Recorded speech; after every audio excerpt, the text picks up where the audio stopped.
Right now, while you are reading this, something is changing inside your refrigerator. Four foods you cooked because you thought they were healthy are quietly becoming something else. You cannot see it, you cannot smell it, and almost no one has ever told you which four foods they are. Here is what makes this so hard to catch. The change is silent. It does not spoil the food. It does not turn it green or make it smell bad. The food looks perfect. It tastes fine. But at the molecular level, a chemical shift has already begun. And when you reheat that food a second time, you finish the reaction. The World Health Organization estimates that somewhere between 30 and 50% of all cancers are preventable. Preventable. Through the everyday choices you already control, and diet is one of the largest pieces of that puzzle, 30 to 50%. Let that number sit for a second. So, if you are over 60 and you keep leftovers in your fridge like most careful people do, this is for you, because there is one food on this list, the number one food that almost every health expert on earth tells you to eat more of. You have it in your kitchen right now, and reheating it the wrong way may be doing the opposite of what you think. I will get to that one at the very end. Stay with me for it.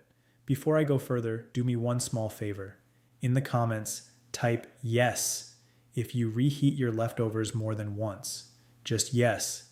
I want to see how many of you are in the same boat I was before I understood any of this. Now let me tell you who is actually speaking to you. I am a physician. I have spent more than 15 years studying the place where food science and cancer prevention meet. I am not here to sell you a supplement. I am not here to frighten you away from your own kitchen. I keep no products. I take no sponsors. I am here for one reason only. Because the science on this is real, it is published, and somehow it almost never reaches your dinner table. And that is the part that made me angry. Here is what I want you to understand before anything else. This is not about food poisoning. This is not about a bad stomach for one night. What I am describing is slow. It is cumulative. It is the quiet buildup of certain compounds inside your body over months and years.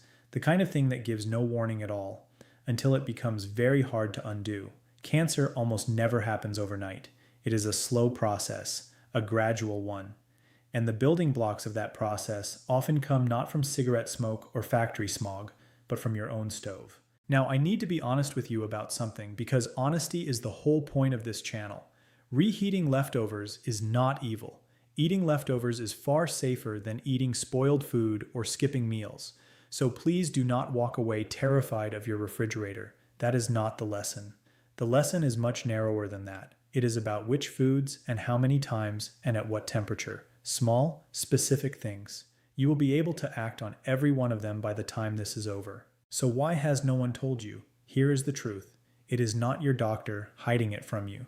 Your doctor has maybe 7 minutes with you and a waiting room full of people and no time to teach a chemistry class about your Sunday leftovers. The information exists. It sits in journals from Harvard, from the World Health Organization, from food safety agencies across the world, but there is a giant gap between what the researchers know and whatever reaches the person standing at the microwave. That gap is the villain here, not you. You have been doing everything right. You cooked at home. You saved food instead of wasting it. You were being responsible. Nobody handed you the missing page.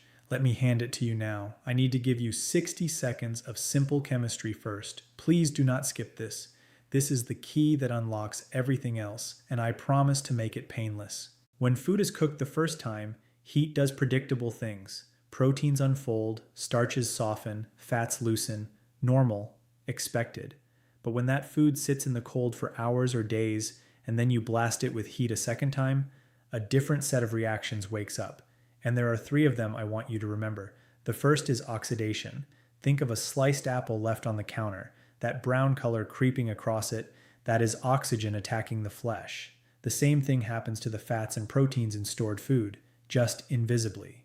Reheat them, and those already damaged molecules break down further into byproducts that can nick and scratch your DNA. The second is what happens when browning goes too far. That delicious brown crust on cooked food comes from sugars and proteins meeting heat. Lovely the first time, but push those same molecules through high heat again and again, and they form compounds that fuel chronic inflammation. And chronic inflammation, think of it as a smoke alarm that never stops screaming long after the fire is out. That constant alarm is one of the quiet engines of cancer. The third is a conversion. Certain foods are naturally full of nitrates, harmless, even helpful, when fresh. But sitting in your fridge, ordinary bacteria slowly turn those nitrates into nitrites. Reheat the food, and those nitrites can transform again into nitrosamines.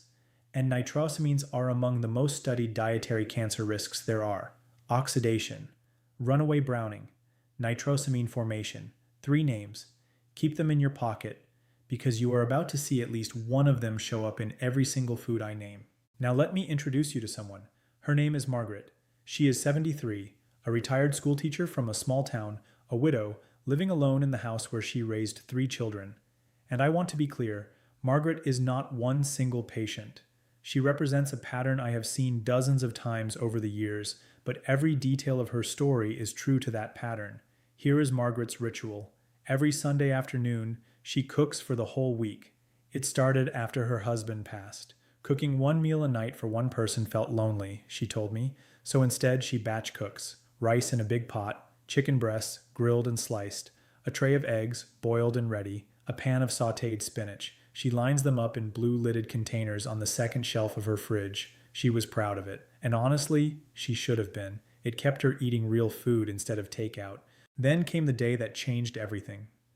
Picture her in my office, sitting very straight the way teachers do, her hands folded.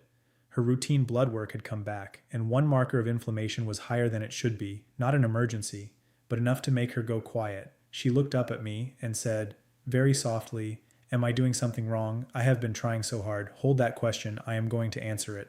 But first you need to understand what was actually in those blue containers."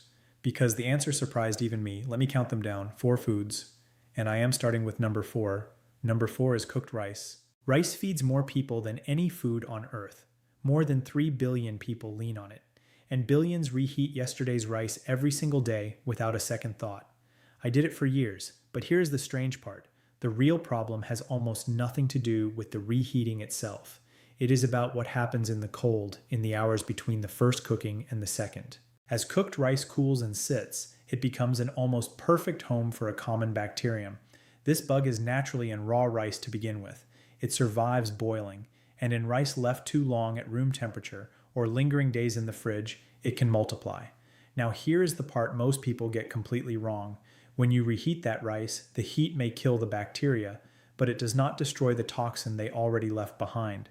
That toxin shrugs off the microwave. It shrugs off the stovetop. And this is mainly a food safety problem, an upset stomach problem, so let me be straight with you and not overstate it. That toxin is not the cancer concern here. The cancer concern is a different one. When you take a starchy food like rice and heat it hard over and over, you encourage the formation of a compound called acrylamide.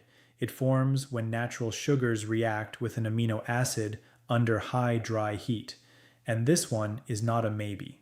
The International Agency for Research on Cancer lists acrylamide as a probable human carcinogen, not proven beyond all doubt, but probable enough that they gave it an official classification. So here's what I want you to do instead, and notice how small it is. Cook rice fresh when you can. If you must store it, spread it thin on a tray the moment it is done so it cools fast. Get it in the fridge within 1 hour. Eat it within a day, and never ever reheat the same rice twice. And one caveat right here before I move on, because I will not bury the safety notes at the end where you might miss them. If you are frail, if you are caring for someone immune compromised, or if you have had gut surgery, the bacterial side of this matters even more for you, so be extra strict about that 1 hour cooling window. Talk to your own doctor about your situation. This is education. It is not a diagnosis of you. Now, if rice surprised you a little, the next one tends to bother people more, because it is the food they were told for their whole lives was the healthy choice. Number 3 is cooked chicken. Here is what makes this one sting. Chicken is the good guy. Doctors recommend it. Dietitians build meal plans around it. The lean, healthy protein you are supposed to choose. And when the extra pieces land in the fridge, almost every household reheats them. Margaret did. Every single day. So let me show you what actually happens inside that reheated chicken. When animal muscle meets high heat a second time, the proteins go through something called oxidation. And one result of that is a family of compounds with a long name I will spare you. Just know this. They are among the most heavily studied dietary cancer risks in all of science. This is not fringe. This is decades of research. Here is what those compounds do. Once they are inside you, your liver tries to process them, and in doing so, it turns them into highly reactive forms that can bind directly to your DNA. And when your DNA gets altered in the wrong spot, especially in the genes that normally act as your body's brakes against runaway cell growth, that is one of the doorways cancer walks through. Now, I want to be careful and fair here because that is how I earn your trust. These compounds form most heavily when meat is cooked very hot, grilled, fried, charred, blasted. Reheating at high heat simply adds another round to a total that builds up over years. It is the cumulative exposure that matters, not one dinner. Research from major institutions, including work connected to Harvard's Public Health School, has linked frequent high heat and processed meat consumption to higher rates of colorectal cancer. And the World Health Organization went as far as classifying processed meat as a definite cancer risk back in 2015. That is real. That is on the record. So what do? You do not give up chicken. Let me say that clearly. You keep the protein, you change the heat. Eat leftover chicken cold whenever you can, sliced onto a salad, tucked into a wrap. It is genuinely delicious cold, and you skip the whole problem. If you must warm it, use the gentlest heat that works, and never crisp it up a second time. And here is your safety note, right where it belongs. If you are on a blood thinner or managing any chronic condition, none of this replaces your treatment. It sits alongside it. Bring it to your doctor. A good doctor will be glad you asked. Now let me take you back to Margaret, because this is the moment things clicked for me. When I really looked at her week, one thing jumped out. It was not any single meal, it was the pattern. Every day she was eating reheated rice, reheated chicken, and two more foods I am about to name. Day after day, week after week, for years. No single container was dangerous, but the repetition, the endless second heating of the same few foods, that was the picture. Her careful, loving, money-saving Sunday ritual had quietly become a daily dose. That is what her inflammation marker was whispering about. And here is the thing I need you to really hear. Margaret had done nothing wrong. She followed every rule she was ever taught. Eat lean protein, eat your greens, cook at home, do not waste food. She checked every box. The box nobody ever wrote down for her was the one that mattered. Now, I know exactly what happens right about here in a video like this. This is the point where a lot of people quietly click away. They think, all right, I get the idea, I will just be more careful. And that is the single biggest mistake you can make today, because the last two foods are the ones nobody warns you about. The number 2 food is one of the healthiest vegetables on the planet, and the number 1 food, the one I have been promising you, is the one your own doctor probably told you to eat more of this year. So before I reveal them, do this. If any of this is landing for you, tap that save button right now, not like save, because the exact protocol, the temperatures, and the timing comes at the end, and you are going to want to come back to it. Saving it takes 1 second, and it makes sure you actually use it. Go ahead. All right, number 2 is spinach, and its leafy green cousins. Spinach is a superstar. Iron, folate, magnesium, antioxidants. Cardiologists love it. Cancer doctors recommend it, and they are absolutely right when it is fresh or cooked once and eaten right away. So please hear the whole sentence before you panic. The problem is not spinach. The problem is stored, then reheated spinach. Here is the chemistry, and you already know the players. Spinach, along with celery, beets, and Swiss chard, is one of the richest natural sources of nitrates on your plate. Fresh, those nitrates are fine. Some even help your circulation. But once cooked spinach sits in the cold, the everyday bacteria on those leaves begin converting the nitrates into nitrites. And when you then reheat that spinach, those nitrites can react in the pan and later in your stomach to form nitrosamines. There is that third mechanism again, the one I told you to keep in your pocket. And nitrosamines are not a small worry. They are among the most potent dietary cancer risks scientists have identified. In animal studies, they trigger tumors at surprisingly low doses, and in human population studies, higher exposure keeps showing up alongside higher rates of stomach, esophageal, and colorectal cancer. This is not something I dreamed up for a video. Food safety authorities in Europe have issued formal guidance warning specifically about reheating nitrate-rich vegetables after they have been cooked and stored. Do you feel the irony of it? One of the healthiest foods on earth, turned into a source of risk by nothing more than a storage habit. A habit practiced every single week by millions of health-conscious people who are doing their absolute best. So here is what to do, and it could not be simpler. Cook your greens fresh. Eat them right away. If you have leftover cooked spinach, eat it cold within a few hours. It is lovely in a cold salad. But do not save cooked spinach specifically to reheat it later. That is the one move to retire. And a caveat, because I promised I would place these right beside each solution. If you are on medication for blood pressure, do not suddenly overhaul your entire vegetable intake based on a video. Talk with your doctor first, because nitrates and your medications can interact in ways that are personal to you. Now back to Margaret one more time, because I told you the truth would include the hard part. The first 2 weeks after she changed her routine were not magic. They were annoying. She told me so plainly. She had to cook smaller amounts. She had to think about it. Some evenings, standing alone in her kitchen, the old loneliness crept back in, the very thing the batch cooking had protected her from. Day 4, she called me, a little defeated, and said, "This is so much more work, and I miss my system." I remember exactly what I told her. I said, "I know. It is a real inconvenience, and it is temporary. Give it 3 weeks." And that brings me to something I refuse to skip, because leaving it out is how people give up. Let me set your expectations honestly, week by week, so nothing surprises you. Week 1, you will feel the friction. Cooking fresh feels like a chore after the ease of grab and reheat. You will miss the convenience. That is normal. Push through it. Week 2, it starts to feel less foreign. You find a rhythm. Maybe you cook fresh but simpler. Smaller pans, faster meals. By week 3, this is where most people turn the corner. The new way stops feeling like a diet and starts feeling like just how you cook now. And beyond that, it becomes invisible. Automatic. You will not even think about it. Here is why I tell you the hard part up front. Because when the annoyance comes, and it will, I do not want you to think the plan is failing. The annoyance is not failure. The annoyance is just week 1 doing exactly what week 1 does. Most people quit in those first few days, right before it gets easy. Do not be most people. And ask yourself the honest question. Is a little inconvenience at the stove worth lowering a risk that builds silently for years? For Margaret, the answer became obvious. But I am getting ahead of myself, because I still owe you number 1, the food you would never, ever suspect. Number 1 is eggs. I told you the last one would surprise you. Here it is. Eggs, and I can already hear you.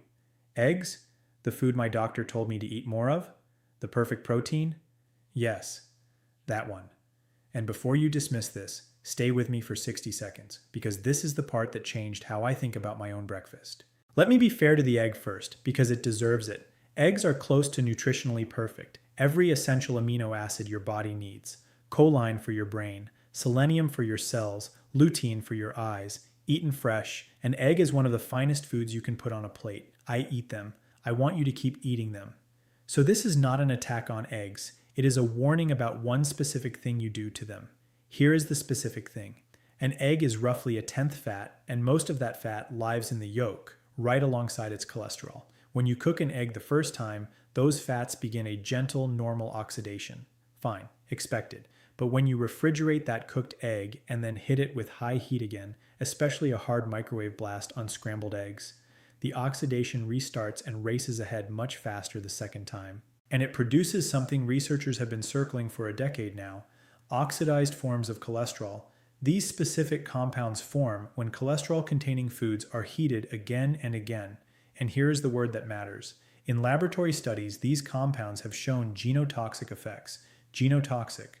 Break that word open. It means toxic to your genes, to your DNA itself. And anything that can damage DNA is, by definition, a compound worth taking seriously in a conversation about cancer. Now let me be scrupulously honest, the way I would want a doctor to be with me. Much of this evidence comes from laboratory and animal work. The human studies are still catching up, so I am not telling you a reheated egg gives you cancer. I would never say that, because it is not what the science says. What I'm telling you is that reheating cholesterol-rich foods over and over generates compounds you have every reason to want less of. And the fix is so easy that there is simply no good reason not to take it. So here is what to do. Eat eggs fresh. That is the whole secret. If you boil a batch ahead, and batch boiling is fine, store them in their shells and eat them cold. A cold, hard-boiled egg is a wonderful thing.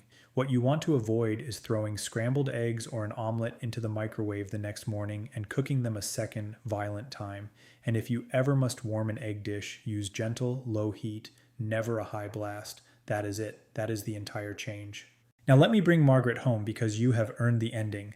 Months after she changed her routine, Margaret came back. And I will not oversell this because I promised you honesty. Her follow-up inflammation marker had come down into a healthier range. Now, was that the eggs alone? No. Was it any single food?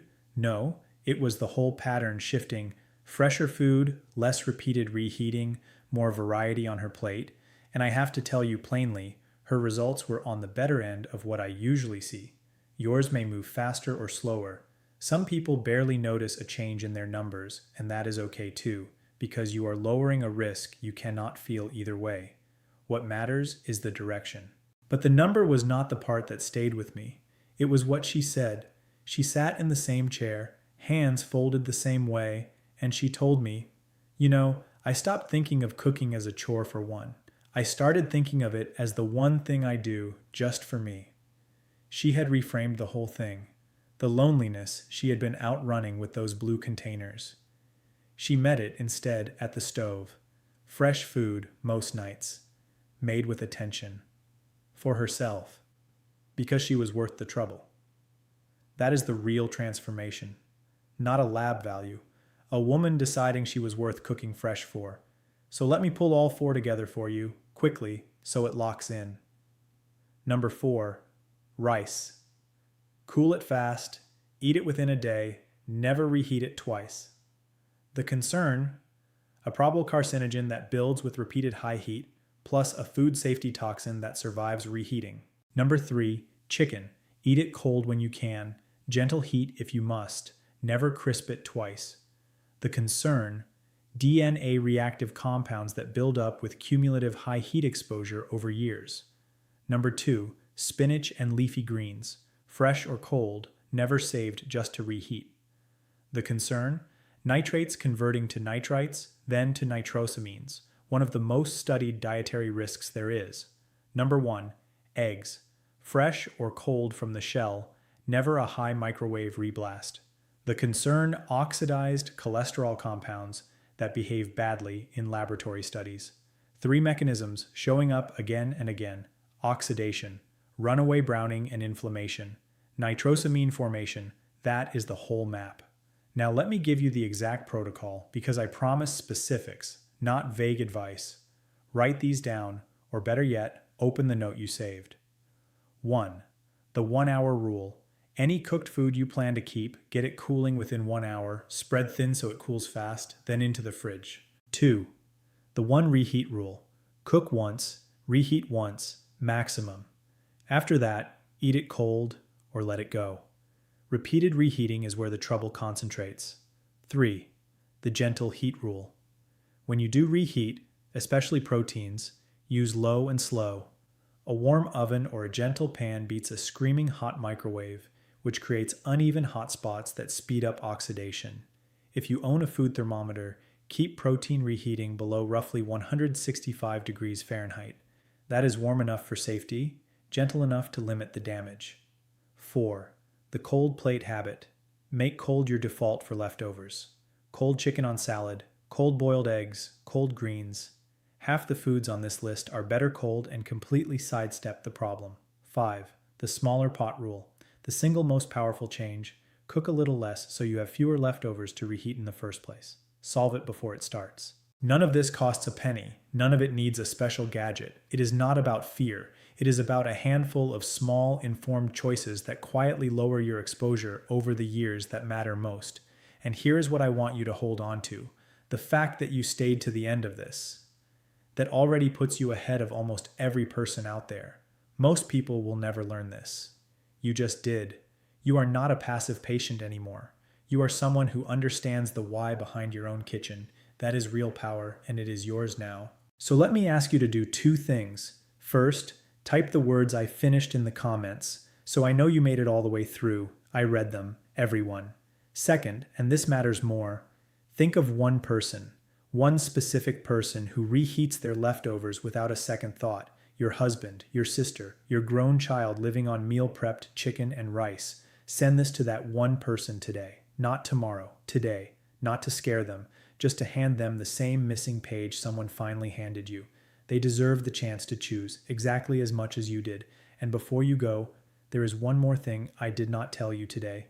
Something many of you do first thing every single morning before you have even eaten that quietly works against everything you just learned. It is not a food, it is a habit. And I will show you exactly what it is and what to do instead in the next one. So keep an eye out for it. One last word because you deserve it clearly. Everything I shared today is for education. It is not personal medical advice, and it is not a diagnosis of you. Margaret is a composite drawn from patterns I have seen many times and from published research, not one single person. Your body is your own. Never stop or change a medication because of a video, mine included. Bring these ideas to your own doctor and let them help you fit them to your life. A good one will welcome the conversation. Thank you for giving me your time today. Take one small step for your health before you sleep tonight. Just one, and I will see you in the next one.